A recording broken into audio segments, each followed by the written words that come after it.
Summer मेरे सहयोगी जुड़ गए हैं। समर, तब तो इस विवाद में नया ट्विस्ट है। दोनों ने फर्जी आधार कार्ड बनवा रखा था, जाति छिपाई गई, मामला बेहद संगीन हो गया है।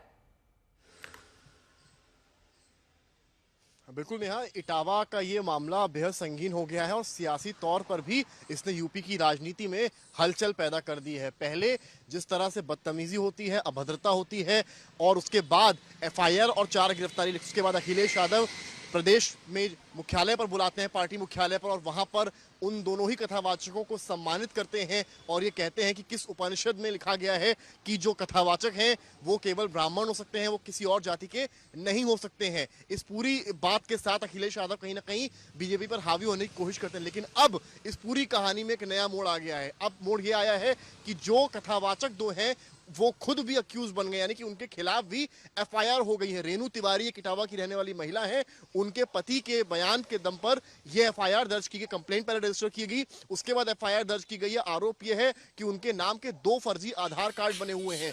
इतना ही नहीं, रेणु तिवारी जो महिला है उसने छेड़खानी का भी आरोप लगाया है। ये एफआईआर कॉपी में यह साफ लिखा गया है कि जो 2 कथावाचक हैं वो कथा करने उनके घर पहुंचे और जब भोजन परोसा जा रहा था उस वक्त जो है वो छेड़खानी की, बदतमीजी करने की कोशिश की गई है।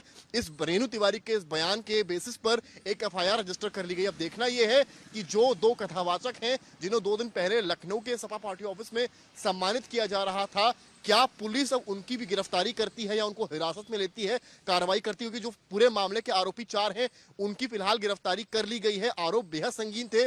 2 लोग जो यादव कम्युनिटी से आते हैं वो कथा पढ़ने गए और कथा पढ़ रहे थे। उस वक्त ये बात वहां कही गई कि ये यादव हैं और ब्राह्मण बताकर वहां पहुंचे हैं, जिसके बाद विवाद बढ़ गया और उन दोनों के साथ बदतमीजी की गई, उनके बाल काटे गए, अभद्रता की गई। हालांकि इस पूरे मामले में 4 गिरफ्तारी हो गई। अखिलेश यादव ने उस दिन भी ये बात कही कि अगर इनके खिलाफ कड़ी कार्रवाई नहीं हुई तो समाजवादी पार्टी एक बड़ा आंदोलन छेड़ देगी और कहीं ना कहीं आंदोलन तो तब होगा जब एक पक्ष जिम्मेदार होगा। यहाँ पर दोनों पक्ष कहीं ना कहीं घिरते हुए दिखाई दे रहे हैं, पूरे विवाद में धर्म की दोहाई दे रहे हैं, तो पिटाई कांड पर अफसोस भी है। लेकिन सवाल यह है कि क्या सुनाने में यादव और ब्राह्मण ये तरीका सही है?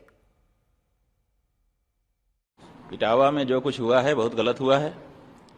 दोनों ही पक्ष उसमें हमारी दृष्टि से समान रूप से दोषी हैं, लेकिन उस घटना के हो जाने के बाद जिस तरह से उसका राजनीतिक उपयोग किया जा रहा है, हम समझते हैं वो और भी गलत है। इसलिए 2 लोग पहले दोषी थे, अब ये तीसरे जो हैं वो भी दोषी हैं, ऐसा हमारा मानना है। हाँ ठीक है, किस बात का सम्मान?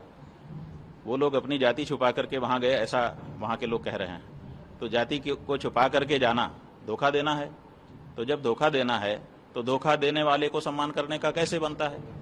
आप उनको सांत्वना दे सकते हैं कि भाई आपके साथ मारपीट हुई, ठीक नहीं है, लेकिन सम्मान अलग वस्तु होती है। भगवान सबके हैं, भगवान की कथा कहने का, सुनने का सबको अधिकार है, लेकिन हमारे यहाँ कुछ मर्यादाएं भी बनाई गई हैं।